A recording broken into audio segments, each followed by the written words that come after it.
Vamos nos colocar em pé em reverência à palavra do Senhor e abrir as nossas Bíblias no livro de Neemias, capítulo de número 6. Neemias, capítulo de número 6. Nós estaremos lendo do versículo 1 ao versículo de número 3. Enquanto você procura, eu louvo a Deus pela vida de todos os amados irmãos da família Belém. Louvo a Deus pelos nossos visitantes. Sejam bem-vindos. A casa de Deus sempre está com as portas abertas para recebê-los. E essa família chamada Belém está de braços abertos para recebê-los sempre. Diz assim, Neemias, capítulo de número 6, dos versículos 1 ao versículo de número 3, diz assim: Sucedeu que, ouvindo Sambalate, Tobias, Gesem, Guarbe e o resto dos nossos inimigos, que eu tinha edificado um muro, e que nele já não havia brecha alguma, ainda que até este ano não tinha posto as portas dos portais, Sambalate e Gesem mandaram dizer-me: vem e congregue-nos juntamente nas aldeias, no vale de Ono.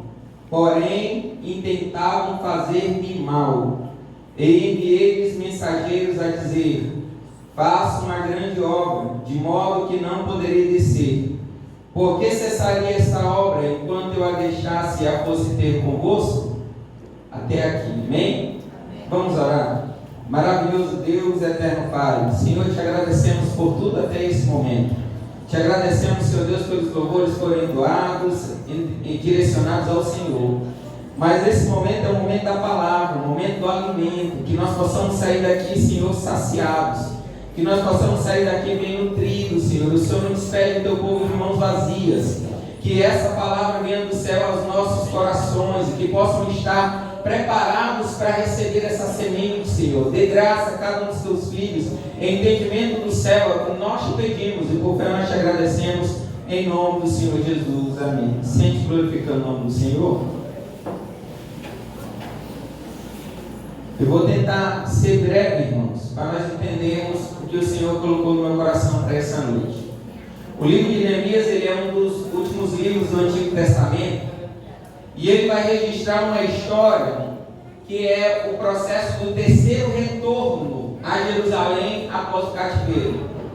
Então, contando nesse processo desse terceiro retorno do cativeiro, os muros da cidade eles estão destruídos.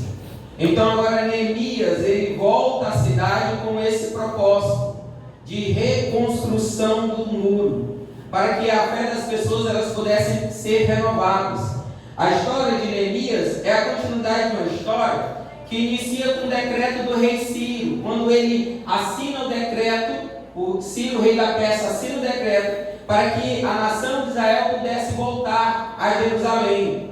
Então esses exilados eles voltam a Jerusalém e começam agora a reconstrução do templo. Eles começam a reconstruir toda a cidade, cumprindo uma promessa que o Senhor Jesus já tinha falado através de Jeremias, capítulo de número 25.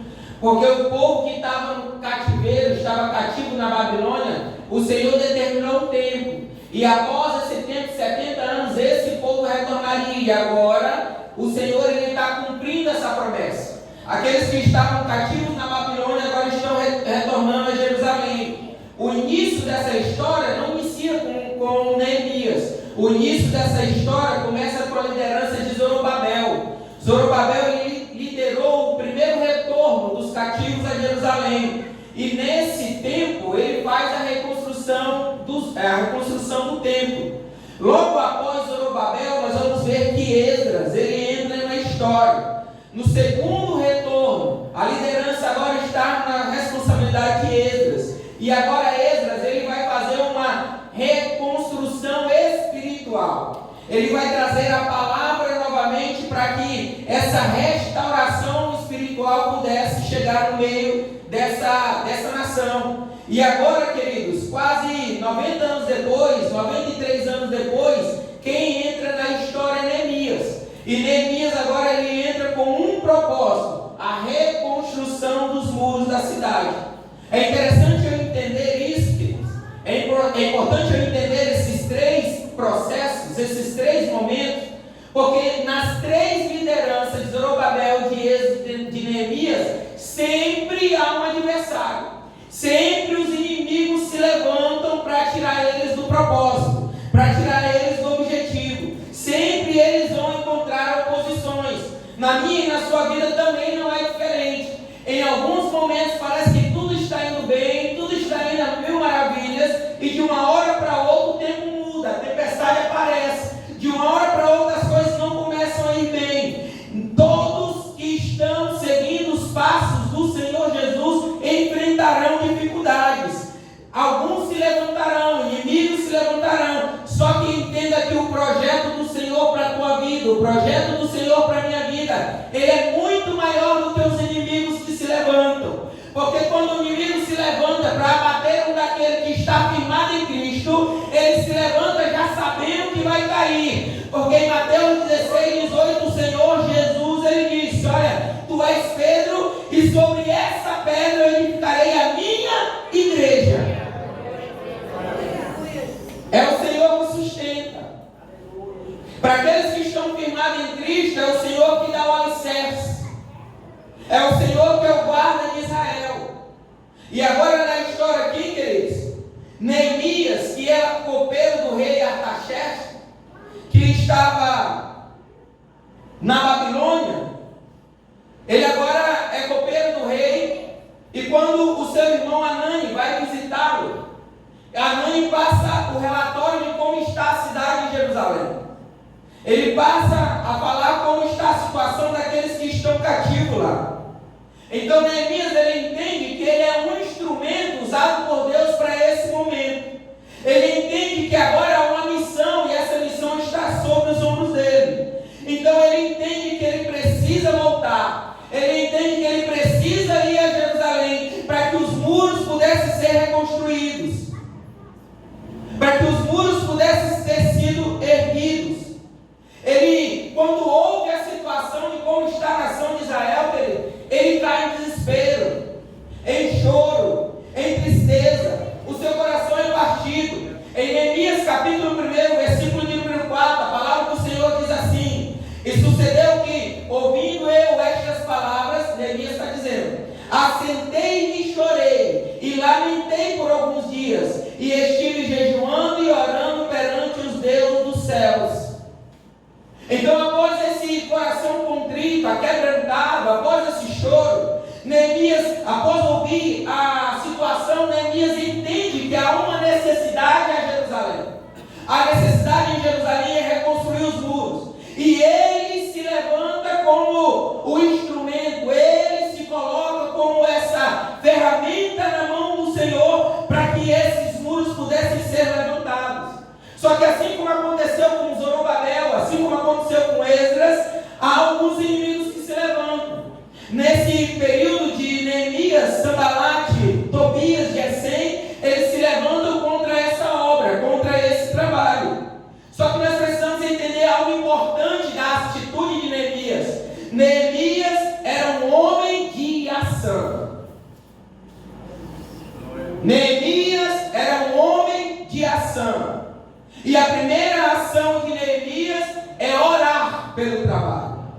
O livro nos mostra que Neemias era um homem de oração. O livro inicia e termina com oração. Em Neemias capítulo 1, versículo 6 diz assim: e sejam, pois, atentos os teus ouvidos e os teus olhos abertos, para ouvires a oração do teu servo, que hoje eu faço perante ti, dia e noite, pelos filhos de Israel, teus servos, e faço confissão pelos pecados dos filhos de Israel, que temos cometido contra ti. Também eu e a casa de meu pai temos pecado. Então a primeira ação dele é apresentar diante do Senhor a situação. Apresentar diante do Senhor como a situação estava. E agora ele se apresenta ao Senhor em oração. A segunda ação de Neemias, querido, é preparar o trabalho. Ele começa agora a levantar relatórios. Ele começa agora a aguardar o tempo do Senhor para que pudesse acordar o rei, falar com o rei para que o rei pudesse liberar ele, para que ele pudesse voltar a Jerusalém. E agora, quando ele chega em Jerusalém, a primeira atitude dele é fazer um relatório, um levantamento de como está a situação. Ele chama os líderes, ele chama a nação, ele chama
Neemias entendeu o chamado dele. Neemias entendeu o grande projeto que Deus tinha. E ele não tinha dúvida disso. Por isso, ele se coloca como ferramenta do Senhor. É a mesma coisa que aconteceu com Isaías. E quando nós olhamos Isaías capítulo de número 6, Isaías vai dizer que no ano que morreu o rei Uzias, ele vai ver o Senhor. E agora ele se coloca diante do Senhor como um pecador. Porém, os anjos serafins, eles pegam uma brasa viva do altar, vêm e purificam os lábios de Isaías. E quando purificam os lábios dele, porque ele era um homem pecador, o Senhor brada, o Senhor diz, a voz do Senhor chega aos ouvidos de Isaías. E Deus diz assim: a quem enviarei? E a quem há de ir por nós? Isaías, entendendo o chamado, ele diz: Senhor, envia-me a mim, eis-me aqui. Glória a Deus. Então o que você precisa compreender, querido, é que lá na tua família, lá no teu lar, lá onde você está, você é o instrumento que precisa levantar a mão do Senhor e dizer que você está disponível para ser uma ferramenta que solucionar os problemas. Você não pode ficar lamentando, porque parece que, como dizem por aí, a grama do vizinho sempre é mais verde. Todos nós enfrentamos problemas, só que a diferença está em eu sentar e esperar o problema ser solucionado, ou eu me disponibilizar para resolvê-lo. O que nós vamos ver em Isaías, o que nós vamos ver em Neemias, o que nós vamos ver em Zorobabel, Esdras, são homens que se prontificaram a ser ferramenta nas mãos do Senhor para resolver os problemas. Eles não ficaram murmurando, discutindo a situação, discutindo aquilo que poderia ser, mas eles se prontificaram a solucionar o problema. Deus te chamou para um grande projeto chamado família. Deus te chamou para esse grande projeto. Há um propósito grandioso chamado igreja. E agora a pergunta que eu faço é: o que você tem feito? Você tem se colocado como instrumento nas mãos do Senhor? Você tem sido a ferramenta para solucionar os problemas? Porque Paulo, escrevendo a Efésios capítulo 2, versículo 10, ele diz: porque somos criaturas de Deus, nós somos a criação de Deus, realizada em Cristo Jesus, para fazermos as boas obras. Em Hebreus 10, 38 é muito mais forte. Ele diz assim: o justo viverá pela fé, e se ele recuar, o Senhor não tem prazer nele. Não tem como sentarmos e ficarmos reclamando da situação. O que nós devemos fazer é continuar prosseguindo. Mas, pastor Moisés, eu não estou vendo a ponte para atravessar o rio. Mas é o primeiro passo que o Senhor vai entrar com providência.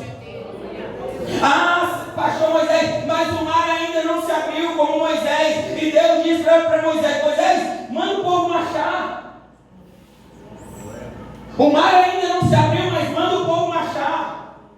Manda o povo caminhar. Porque isso é demonstração de fé. Isso é demonstrar que a sua família, os seus propósitos, os seus projetos, a sua vida está nas mãos do Senhor e Ele está cuidando. Mas para isso você precisa marchar. E há algumas verdades, queridos, que nós precisamos entender nesse texto, que são importantes para mim e para a sua vida. Porque no capítulo de número 3 de Neemias começa a prosperar. O trabalho ele começa a ser organizado, começa a ser dirigido. Ele reúne o povo, ele reúne toda a nação e agora começa a dar funções para cada um deles. Neemias anota o nome de cada família, anota o nome de cada trabalhador, anota o nome de cada um deles no livro, e cada um é responsável por uma área específica do muro. Entende? A nação de Israel, ela está vulnerável a outras nações. Porque o muro simbolizava a proteção da cidade. O muro simbolizava uma separação, espiritualmente falando, era um modo de manter aqueles que estavam dentro em santidade. E agora precisa se levantar um muro. Só que tem algo que eu acho interessante, queridos, que Neemias ele não vai levantar todo o muro. Ele vai designar funções a cada pessoa, a cada família. E agora cada família era responsável por levantar uma parte do muro. Cada um deles era responsável. Há uma missão para cada um. Você precisa entender que lá na sua família, cada um é responsável por uma ação. Cada um é responsável por uma missão, por uma atitude, por uma ação. O que você precisa entender é que você precisa delegar funções. O que você precisa é direcionar para que todos possam trabalhar. Por quê? Porque no ano de 2026, assim como foi 2024, como foi 2025, no ano de 2026, nós ainda precisamos tampar brechas no muro. Nós precisamos levantar, resolver problemas que tem no muro. Porque o muro precisa ser levantado. Porque só se colocariam as portas, só se colocariam os portões se tivesse o muro levantado. Cada família era responsável por uma parte. Sem muro, não tem como levantar os portões dessa cidade. A cada dedicação sua, a cada esforço seu, a cada momento que você tira apresentando a sua família, é muro levantado. A cada momento que você se aproxima, que você apresenta um sacrifício diante do Senhor, que apresenta uma oração, que apresenta um momento de leitura da palavra, que apresenta um momento de jejum, que apresenta um momento de culto doméstico, é muro sendo levantado para tampar as brechas. E quando se tem muro levantado, se tem portões a serem colocados no lugar. Olha como é interessante. A primeira porta que é colocada no muro são a porta da ovelha. É a porta da ovelha justamente para nos lembrarmos do sacrifício de Cristo na cruz. Para lembrarmos que a primeira porta que Jesus levanta é a porta da salvação. É a porta do sacrifício dele que levou a salvação a todos. Mas tem muitas outras portas que são levantadas. Tem a porta do peixe, que fala daqueles que são pescadores de alma. Tem a porta velha, onde se lembra das veredas antigas, da palavra do Senhor, dos princípios e do fundamento. Tem a porta do monturo, onde fala de purificação, era a porta onde o lixo da cidade era jogado fora. Fala de purificação, de santificação. É interessante nós entendermos isso, querido. As portas precisam ser colocadas no muro. E sabe o que é interessante? Se uma família deixasse de cumprir o seu papel, a cidade ainda continuava vulnerável. Se um dos membros da família deixa de fazer o seu papel, a família ainda continua vulnerável ao ataque do inimigo. A cidade continuaria desprotegida. E sabe o que é interessante? Não existe uma igreja forte sem família forte.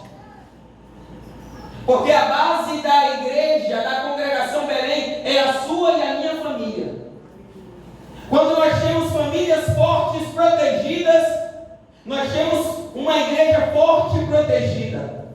Em 1 Coríntios 12, 25 e 26, a palavra do Senhor diz: para que não haja divisão no corpo, mas antes tenham os mesmos membros, igual cuidado uns dos outros. De maneira que se um membro padece, todos os membros padecem com ele. E se um membro é honrado, todos os membros se regozijam com ele. É importante você entender, fala comigo, eu preciso construir muro. Nós precisamos. Porque você é o apoio dessa igreja. Você é importante para essa igreja. E quando esse membro deixa de levantar muro e fica vulnerável, quando ele padece, toda a igreja padece com ele. Então é uma responsabilidade minha, uma responsabilidade sua, nós levantarmos muro.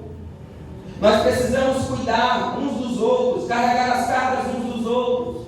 Nós somos um corpo bem ajustado.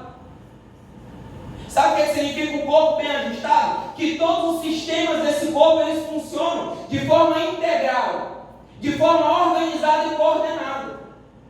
Precisa de todos. Você, a congregação Belém precisa de você. Fazendo o que, pastor? Levantando o muro. Porque se um falha, todos padecem.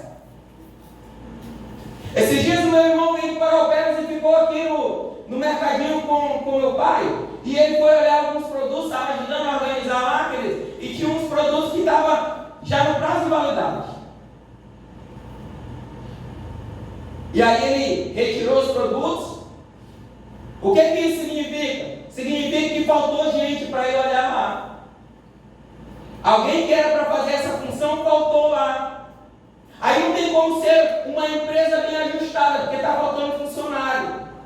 O que eu quero que você entenda é justamente isso. Você é importante aqui. E se você não levantar muro, vai ter brecha. Se você não fazer a sua função de orar, de vigiar, de você cuidar, de se disponibilizar a fazer a obra do Senhor, a cuidar da sua família, o muro que é de sua função não vai ser levantado. Nós estamos em uma grande obra aqui. E é importante que nós continuemos em oração. É importante que nós oremos a todo instante, oremos sem cessar, como a palavra do Senhor diz. Por isso você é importante. Em que? Nos períodos de oração. Você é importante quando a irmã Sônia faz uma convocação, 7h30, 7 horas, para que eu possa estar aqui para orar. Você é importante quando eu coloco lá no grupo dos varões, no grupo lá dos homens, olha, tem oração nessa semana de madrugada e nós precisamos orar. Você é importante. Olha, nós estamos em um momento de leitura da palavra do Senhor. E você precisa ler Bíblia, você precisa estudar a Bíblia. Porque orar, ler Bíblia, jejuar, consagrar é fechar brechas para que o inimigo não possa te alvejar. Eu entendo que nos últimos tempos que nós estamos vivendo, é tempo de cansaço. Todos estão cansados. Nós estamos no ano de motivação, e quando fala de motivação, fala que tem que buscar lenha para colocar, para que a chama possa estar acesa, e muita gente está cansada para buscar lenha. Eu entendo você, eu também me canso, queridos. Eu também me canso, eu não sou nenhum super-homem, você não é um super-homem, uma super-mulher, nós nos cansamos. Só que eu quero que você entenda, eu entendo a sua situação, mas Satanás não. O inimigo das nossas almas, ele não entende. Porque ele veio para matar, roubar e destruir. Pedro já escreve a sua primeira carta, capítulo 5, versículo 8. E ele diz assim, ó, estejam alertos e vigilantes. O diabo, o inimigo de vocês, anda ao redor como um leão, rugindo e procurando a quem possa devorar. Ele escreve a primeira carta aos Tessalonicenses, capítulo 5, versículo 6. E ele diz assim, portanto, não durmamos como os demais, mas estejamos atentos e sejamos sóbrios. Jesus lá no Getsemane, poucos dias antes da sua crucificação, ele está falando com os discípulos sobre a importância de vigiar e orar, e os discípulos estão dormindo. Paulo escreve a primeira carta, capítulo 16, versículo 3, ele diz assim, ó, estejam vigilantes, mantenham-se firmes na fé, sejam homens de coragem, sejam fortes. Então nós precisamos levantar muros. E levantar muro não é fácil. Pergunta para os homens que estão na construção aqui desde o início. Uns falam assim, essa parte é fácil, é só levantar a parede, é um sofrimento levantar a parede. Talvez outros pensaram assim, não, agora é fácil, é só fazer uma radinha, pegar madeira, coloca assim, e vem que eu vem fazer radinha. É difícil, irmãos. Não tem parte fácil. Olha, a última parte lá, teve uns que falaram assim, ó, não, essa parte não precisa. Tiveram outros que falaram, não, essa parte precisa. Só que o que diz diz a norma diz que é necessário. E nós pensamos, é a parte mais fácil, porque agora vamos colocar as canaletas. E foi a parte mais difícil, irmãos. 1 metro de canaleta, de concreto. Pega para um, passa para outro, aí ele sofre, passa para outro, chega lá no último, tem que ser 2 para colocar a canaleta. O que eu quero que você entenda com isso é que não tem momento fácil. Não tem momento de descanso. Ou a gente permanece vigilante, ou nós permanecemos sóbrio, ou a parte do muro que você estava levantando vai surgir uma brecha. E aí o problema é o inimigo alvejar a sua família. O problema é se instaurar no meio da sua família. Porque se era difícil levantar muro, imagine resolver um problema familiar. E o que é mais difícil é por falta de vigilância.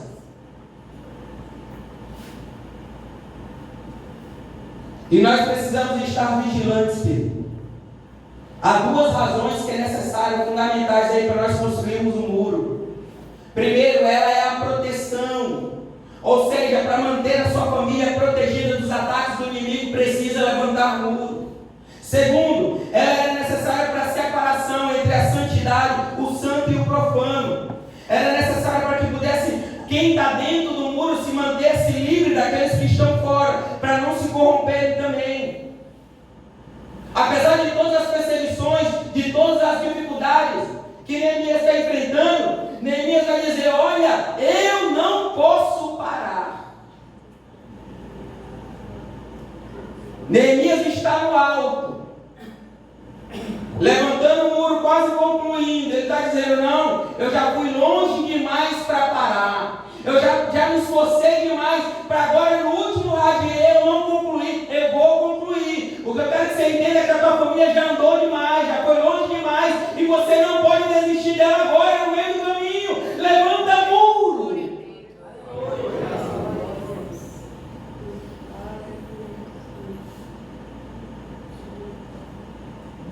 Só que eu preciso entender, já estou finalizando, que levantar muro exige esforço. Levantar muro tem sacrifício. Porque quem está no alto, quem está em cima, queridos, teve esforço para chegar lá. Teve que arregaçar as mangas da camisa. Teve que muitas vezes, querido, orar cansado mesmo. Teve que muitas vezes ir para a igreja cansado mesmo. Teve que muitas vezes ler Bíblia dormindo. Eu já li Bíblia dormindo, acordo e continuo. Não sei nem onde eu estou, e volto do início de novo. Mas é assim que deve andar, querido. É assim que deve ser. Porque um momento de vacilo nosso, há tudo destruído. O momento que eu durmo, o inimigo entra e faz um estrago terrível. Eu sei que é cansativo após um dia de trabalho pesado estar aqui. Eu sei que é cansativo e dormir tarde e acordar de madrugada. Eu sei que tem o seu trabalho que limita você a não vir durante a semana para oração. E eu entendo tudo isso. Só que tem muitas das vezes que eu dou prioridade a tantas outras coisas, menos as coisas de Deus. Já percebeu que tem gente que abre mão? A primeira coisa quando vai abrir mão é das coisas do Senhor. Que tem tempo para isso, tem tempo para aquilo. Chega em casa um dia cansado de trabalho, mas diz assim: não, é cansado de fulano. Não, esse eu não perco não, vou lá. Tem um dia que está cansado para acordar de madrugada para orar. Mas às vezes está precisando tanto de atividade física que essa academia abre 5 horas. Não, 5 horas eu vou lá, vou me esforçar agora. Sabe o que eu aprendi com o irmão Honório esses dias na oração, sentado do lado dele? Eu lembrei dele, eu aprendi em Eclesiastes 3, que diz: há tempo para todas as coisas debaixo do céu. Aliás, não há tempo para todas as coisas, há tempo para todo propósito. Há tempo para todo propósito. Pastor, eu não consigo ler Bíblia, porque não é propósito. Porque o dia que você coloca como propósito para estudar, para passar no vestibular, você estuda livros e livros e livros. Pastor, eu não consigo acordar de madrugada, porque não é propósito. Agora, vai viajar no outro dia, tem que acordar às 4 da manhã. Acorda, por quê? Porque é um propósito. Pastor, eu não consigo jejuar, porque não é propósito. Porque o dia que você fala com o mesmo e fala assim, eu vou emagrecer, você faz dieta, fica sem comer muito tempo. Por quê? Porque é propósito. Então, às vezes, você não consegue fazer as coisas de Deus porque ela não é um propósito. Então, coloca para esse ano como propósito na sua vida: oração, leitura da palavra, jejum, consagração. Se coloque em pé, queridos.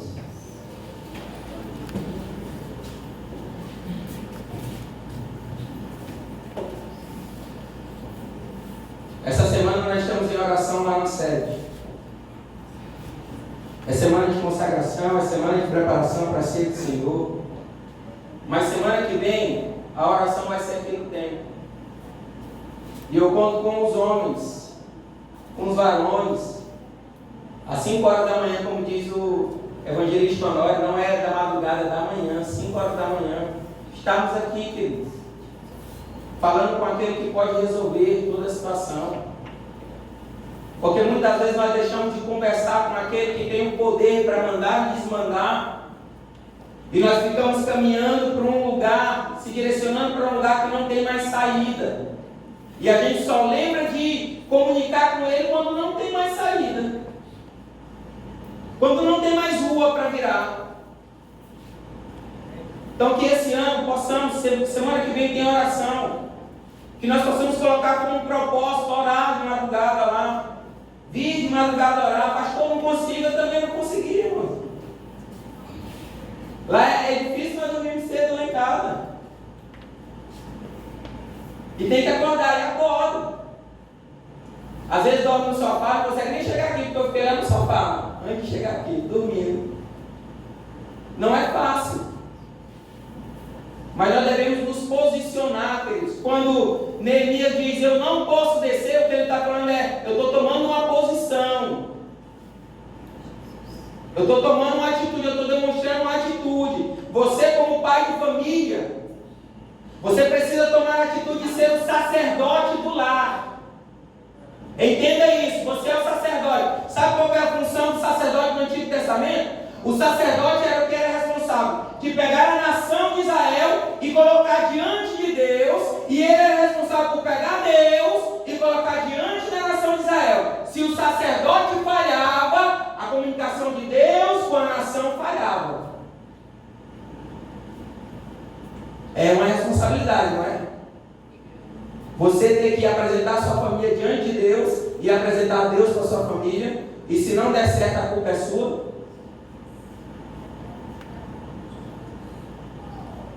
As mulheres é um espelho de oração, é o sustento do lar em oração, é as mulheres que responsáveis pela escola de oração, que as filhas olham na mãe e falam, eu vou ser como minha mãe, uma mulher de oração. E os filhos têm responsabilidade? Tem. Os filhos têm a responsabilidade da honra e da obediência aos pais, se quiserem viver por muito tempo. Se não quiserem que sua vida seja colocada no ponto final antes de completar a maioridade. Todo mundo tem uma responsabilidade no lar. E qual deles vai levantar muro? Todo mundo.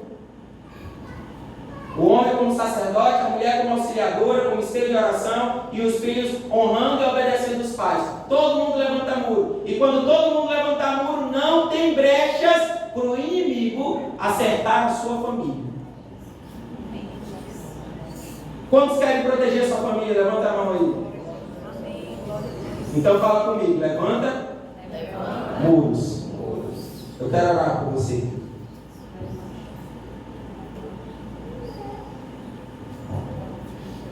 Maravilhoso e eterno Deus, soberano e grandioso Pai. Senhor, nós agradecemos pela Tua santa palavra, Senhor. Agradecemos pelo despertamento dos nossos corações nessa noite. Que o Senhor retire de nós todo o cansaço, toda a desculpa, Que o Senhor tire de nós, Senhor Deus, tudo aquilo que tem me distanciado da Tua presença. Que tudo aquilo que não tem te agradado, que o Senhor retire em nós, Senhor Deus, e coloque no propósito. Que o Senhor nos dê força. E a Tua palavra diz que o Senhor daria força aos cansados. Senhor, eu te peço uma força do céu, uma capacitação do céu, para que nós possamos continuar levantando muros. Independente se são 5 anos, independente se são 10 anos, independente se são 50 anos, nos dê força para levantar muros. Senhor, cobre, Senhor Deus, a nossa família com Teu sangue. Que o Senhor possa passar o sangue do Cordeiro nos umbrais da porta. E nenhum espírito de mortandade, nenhuma flecha inflamada do inimigo possa chegar diante de nós. Proteja, Senhor Deus, o nosso lar, o nosso matrimônio, os nossos filhos, os nossos bens, Senhor Deus, o nosso patrimônio. Que o inimigo não possa se andar no meio de nós, mas antes a Tua presença nos dê autoridade, a Tua presença nos capacite, a Tua presença nos dê ânimo, a Tua presença nos dê força, para que possamos nos colocar como instrumento Teu no meio da nossa família, para repreender todo o mal, para repreender toda a investida do inimigo, para repreender todo o laço de demoníaco. Que o Senhor possa, Senhor Deus, nos conduzir a um caminho de santidade. Pai, protege aqueles que estão aqui e aqueles que não vieram. Estenda a Tua mão sobre cada família. Senhor, é o que nós te pedimos. E por fé nós te agradecemos em nome do Senhor Jesus. Em nome do Senhor. Quando recebe essa palavra, diga amém.